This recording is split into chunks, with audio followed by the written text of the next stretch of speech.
Coach, what Steve just said about RJ, it seems like every time he steps on the court, he does something pretty amazing that is sort of adding to a new aura about him. Yeah, he's in a really good rhythm. His leadership has been off the chart this year. His defense has been terrific, and just offensively, there's very few players that, from an offensive standpoint, have the ability to be able to score with the ball in his hands and off the ball and still be able to distribute, get other people involved, and he just can do that. His shot selection is great. He's just in a really nice rhythm now, and it's nice to see him being celebrated for the type of player and the type of person and the type of leader he is. He said he's losing himself more in the game now than he ever has. Is that what you've seen? Yeah, he's one of the things that I told the team was that the way that he is playing is the way that he prepares and the way that he practices. And I'm not saying that he didn't prepare and practice in the past. I'm just saying there is a reason. And I wanted to highlight that to our younger players in terms of what allows you to be successful out there on the floor. It's your preparation and your practice. And RJ is a great example of that. Hubert, you've seen Jay Wash since he was in high school before his knee injury and then through the injury and the rehab. How gratifying was it for you as his coach to see him have a career best scoring night tonight and be really efficient from the floor?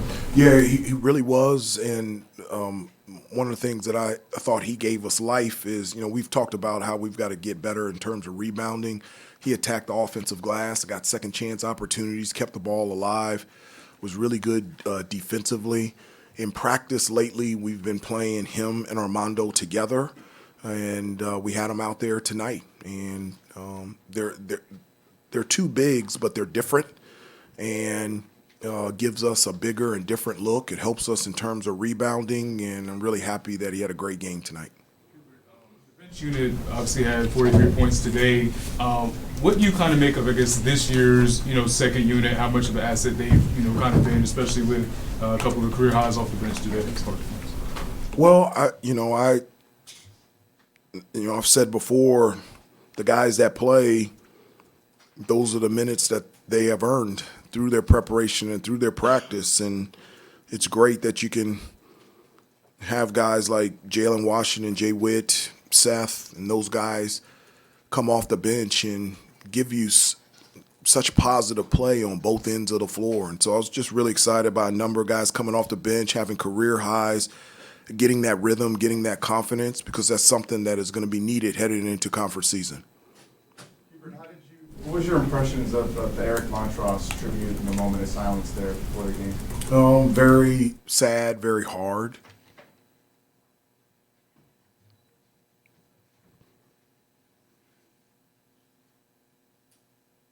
Me being in that, having lost my mother at a young age, you know the road ahead for Eric's wife and his children. And every day it gets worse. And so my heart goes out to their family. Coach, basketball question. Where do you think your team is right now with nothing but ACC games left? And what are some of the things that you really like about where they are now than where they were the night you played Radford? I like our depth. I like that. I like our versatility on the defensive end. I think that's, today we picked up full court a lot, and so we're able to do that. Just our versatility on the offensive end, being able to score consistently in the paint, but also being able to shoot the ball from the outside. I felt like tonight, from an offensive standpoint, it was good to great. We had 20 assists. I felt like for a couple games the ball was stopping at good, and tonight it stopped at great. And, this was our last non-conference game, and I feel like through the entire non-conference season, we have really seen every style, everything pretty much. And I think it puts us in a position to compete against a really strong and really tough ACC conference. Along those lines, we've talked about the schedule a lot. Some of us. We gotta play somebody. Who do you want us to play? I love that your play. It's interesting. One thing you haven't had is a true road game yet. I mean, you've been all over the map with these neutral site games, but I mean, along the lines of what you're saying, do you feel like you faced the tests that will help you in these next 3 road games, even though you haven't been in someone else's gym yet? I think it'll help us. I think it's overrated in terms of playing in somebody else's gym. The basket is still the same. As a player, I never was like, man, I don't know if I can play there because of the crowd, and I'm away from the Smith Center, or I'm away from home. Whether it's at Pittsburgh and Clemson, North Carolina State, or Chapel Hill, let's compete and see what we can do. Along those same lines, what have you kind of liked about the team's approach to being in different environments, I guess in this case neutral site environments, especially with, I guess, kind of the newness that exists on the team? Well, you guys talk about neutral site. I didn't think it was neutral in Charlotte. I thought that was a home game. I don't know if it was neutral in Atlanta.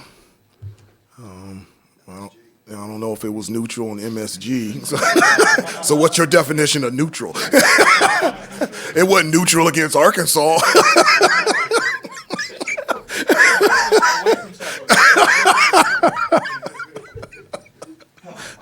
Not that I was paying attention to it.